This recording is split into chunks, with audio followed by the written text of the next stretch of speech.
once a week we'll be doing baseline water quality monitoring up and down the lower Mad River, and we'll take another macroinvertebrate sample sometime here in, I mean, we usually take that in August, but we might do one sooner this year just due to conditions.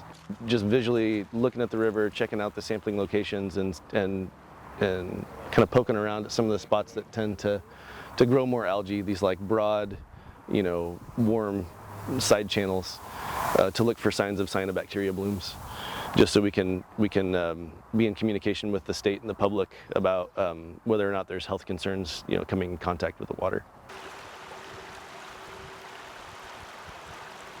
Right now, we're seeing a pretty significant bloom of filamentous algae.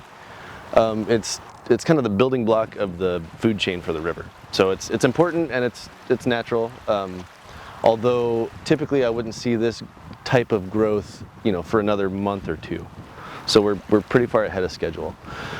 Part of that is because this winter we didn't really get great flushing flows, so we didn't have like high floods and for long periods of duration, which really helps turn the rocks over and clean the river out.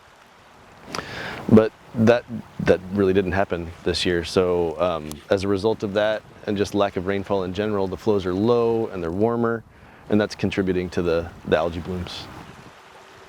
And it's a direct result of the drought and climate change. We're getting less predictable rainfall. It's happening in shorter periods. That lack of predictable, slow, long rainy period is directly contributing to that, and that's, climate change and drought related.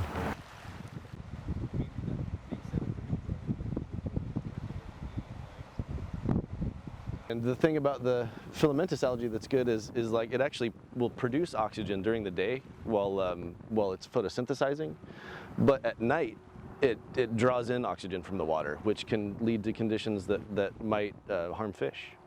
So although it is, it's a good building block of the food chain, like there is a balance, and you want to try to maintain that balance because an overabundance of anything is not helpful.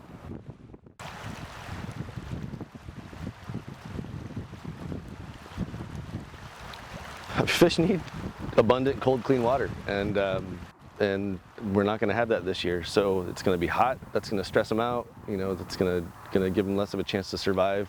Anytime you have low, warm flows, it becomes a real challenge for fish. They might not be able to get as far up as they need to because of the low flows, and there are some pretty significant low flow barriers between, the mouth and up in the middle of the canyon that could impede their progress if there's not enough water.